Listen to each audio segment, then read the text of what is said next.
Good morning student. Today we discuss the solid state chapter 1 chemistry. अब देखिए हम बात करेंगे कि सबसे पहले कि सॉलिड स्टेट क्या है। तो सॉलिड स्टेट की बात करेंगे तो सॉलिड स्टेट क्या होता है, it's have the definite volume, shape and mass. और क्या होता है इसमें कि इंटरमॉलिक्यूलर स्पेस बहुत कम होता है और इंटरमॉलिक्यूलर फोर्स बहुत ज़्यादा होता है, यानी इंटरमॉलिक्यूलर स्पेस इज लीस्ट और इंटरमॉलिक्यूलर फोर्स इज स्ट्रॉन्ग। और इंटरमॉलिक्यूलर स्पेस कम होने की वजह से it is the incompressible in nature. ठीक है बेटा, तो ये हमारा था सॉलिड स्टेट। अब हम बात करेंगे सॉलिड स्टेट को क्लासिफाइड कितने पार्ट में कर सकते हैं।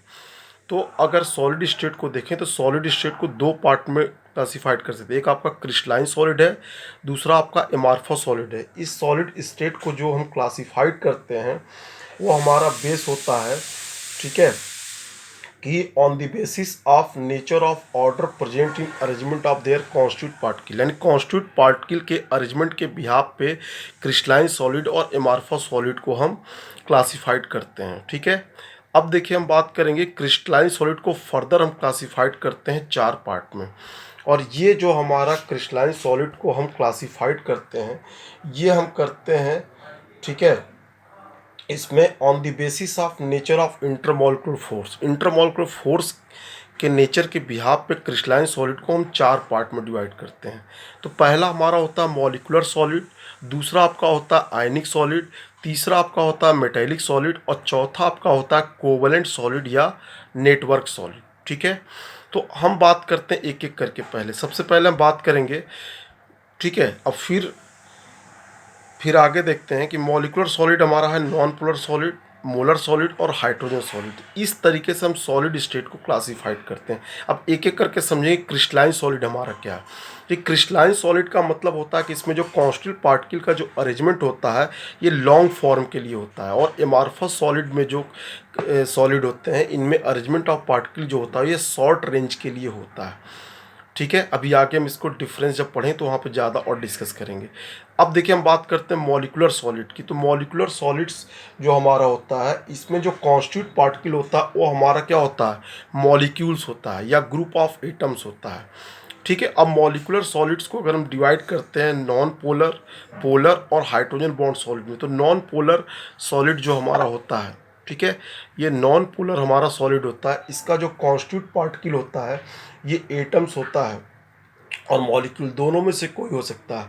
अब ये सॉलिड्स क्या होते हैं, ये जो आपका है नॉन पोलर मॉलिक्यूलर सॉलिड्स जो होते हैं ये बनते कैसे हैं, ये नाम से ही पता चल रहा है, तो नॉन कोवलेंट बॉन्ड से बनते हैं। तो ये जो आपके सॉलिड्स होते हैं ये सॉफ्ट होते हैं और नॉन कंडक्टर ऑफ इलेक्ट्रिसिटी होते हैं। तो जैसे इसके एग्जांपल की अगर हम बात करेंगे तो नॉन पोलर मॉलिक्यूलर सॉलिड का जो एग्जांपल आपका होता है, जैसे अगर हम बात करें H2 की, Cl2 की बात कर लें, ठीक है, और I2 की बात कर लें, ETC, ये सब क्या है, नॉन पोलर सॉलिड।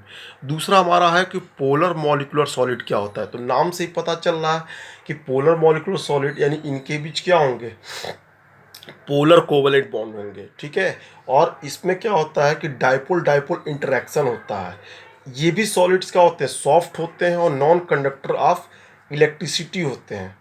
ठीक है, इसका एग्जांपल अगर हम बात करें तो इसका एग्जांपल होता है कि जैसे आपका सॉलिड सॉलिड SO2 और सॉलिड NH3 की हम बात करेंगे। ठीक है, तो ये क्या होते हैं, पोलर्स होते हैं, पोलर सॉलिड। अब तीसरा आपका पता चल रहा है कि हाइड्रोजन बॉन्ड सॉलिड, नाम से ही पता चल रहा है, यानी इसमें हाइड्रोजन बॉन्ड फॉर्म होंगे। ठीक है, इसमें क्या होगा कि इस टाइप के जो सॉलिड्स होंगे इसमें क्या होगा, पोलर कोवलेंट बॉन्ड होंगे। ठीक है ना, और आपको पता है कि हाइड्रोजन बॉन्ड बनता कैसे है कि मोस्ट इलेक्ट्रोनेगेटिव एलिमेंट, जैसे आपका क्या है कि फ्लोरीन, ऑक्सीजन, नाइट्रोजन, जब हाइड्रोजन से डायरेक्टली कंबाइन होते हैं तो हमारा हाइड्रोजन बॉन्ड बनता है। ठीक है, अब इसका एग्जाम्पल अगर हम बात करेंगे तो सबसे बढ़िया एग्जाम्पल हमारा क्या है, वाटर, यानी वाटर के बीच में क्या होता है, हमारा बनता है हाइड्रोजन बॉन्ड। तो ये हमारा था बेटा मॉलिक्यूलर सॉलिड का क्लासिफिकेशन। अब हम बात करते हैं आयनिक सॉलिड की। किसकी बात करेंगे, आयनिक सॉलिड की बात करें। तो आयनिक सॉलिड का कॉन्स्टिट्यूट पार्टिकल क्या होता है, जो इसका कॉन्स्टिट्यूट पार्टिकल होता है ये होता है आयनिक सॉलिड होते हैं इसमें। ठीक है, इस टाइप के सॉलिड बनते कैसे हैं, ये 3 डायमेंशनल अरेंजमेंट ऑफ कैटायंस और एनायंस से बनते हैं।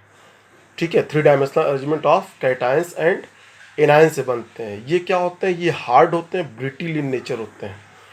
ठीक है, बात समझ में आई, ये चीज़ें। तो ये रहा हमारा आयनिक सॉलिड। अब बात करते हैं मेटेलिक सॉलिड की। तो मेटेलिक सॉलिड हमारे नाम से ही पता चल रहा है बेटा कि इसमें मेटल्स होंगे, यानी कि जो मेटल्स इसमें रिस्पॉन्सिबल किस चीज़ के लिए होगा कि अब देखिए, जैसे मेटेलिक सॉलिड आपको नाम से ही पता चल रहा है कि मेटल्स होते हैं। ठीक है ना, ये मेटेलिक सॉलिड, ऐसा सॉलिड जिसमें मेटल से मिलके बने होते हैं। ठीक है, मेटेलिक सॉलिड्स होते हैं। अब लास्ट आपका है कोवेलेंट सॉलिड और नेटवर्क सॉलिड। अब कोवेलेंट सॉलिड और नेटवर्क सॉलिड्स की अगर हम बात करें तो बात करें कोवेलेंट इन नेचर होंगे। इसका एग्जांपल आपसे कई बार पूछा गया बेटा। इसका सबसे बड़ा एग्जांपल है डायमंड। डायमंड क्या है, कोवेलेंट सॉलिड और नेटवर्क सॉलिड। ठीक है, अब आगे देखते हैं। अब जैसे मैंने बात कहा था क्रिस्टलाइन सॉलिड और एमार्फस सॉलिड में डिफरेंस क्या है। दोनों तो सॉलिड है लेकिन दोनों में डिफरेंस क्या है, तो कुछ पॉइंट्स को देख के हम यहाँ पे क्या करेंगे, डिस्कस कर सकते हैं कि different between the crystalline solid and the amorphous solid. अब क्रिस्टलाइन सॉलिड और एमार्फस सॉलिड के बीच में हम क्या करेंगे, डिफ्रेंशिएट करेंगे कुछ प्रॉपर्टीज़ के बिहाफ पे।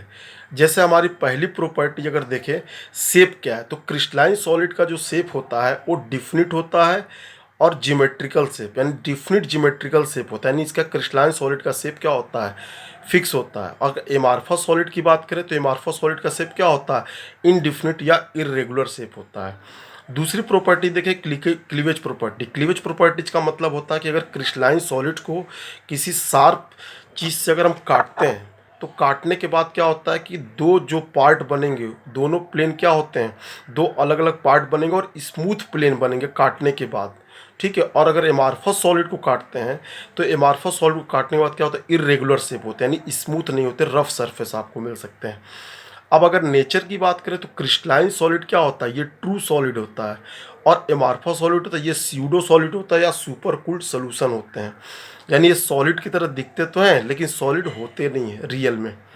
अब बात करते हैं सबसे important cheese, arrangement of particle की बात करते हैं। तो अरेंजमेंट ऑफ कॉन्स्टिट्यूट पार्टिकल की अगर बात करें तो ये लॉन्ग रेंज ऑर्डर होता है। मतलब कि अगर क्रिस्टलाइन सॉलिड को अगर देखेंगे तो बहुत दूर तक, यानी लगभग पूरे क्रिस्टलाइन की बात करें तो सब में क्या होता है, एक जैसे पार्टिकल का अरेंजमेंट होता है। अब एमार्फस सॉलिड की बात करें तो एमार्फस सॉलिड में जो कॉन्स्टिट्यूट पार्टिकल का जो रेंज होता है ये शॉर्ट रेंज ऑर्डर होता है। शॉर्ट रेंज ऑर्डर का मतलब होता है कि ये मान लीजिए कुछ दूर तक तो सही होंगे, उसके बाद जाके इनका अरेंजमेंट क्या होगा, डिस्टर्ब हो जाएगा, यानी एक जैसे नहीं मिलेंगे आपको।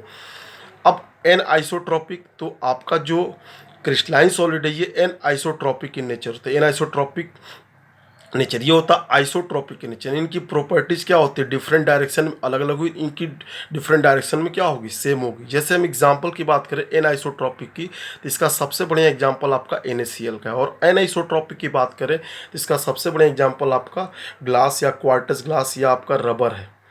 ठीक है, ये था हमारे पास difference between the crystalline solid and amorphous solid. ठीक है बेटा, अब अगर हम इसकी बात करें तो इसके बाद हमारा आता है, हम बात करेंगे यूनिट सेल की। ठीक है, यूनिट सेल क्या होता है, तो यूनिट सेल हमारा होता है, देखिए यूनिट सेल को अगर हम रिपीट करते हैं, बार बार रिपीट करते हैं ऑल डायरेक्शन तो हमें क्रिस्टल लैटिस मिल जाता है।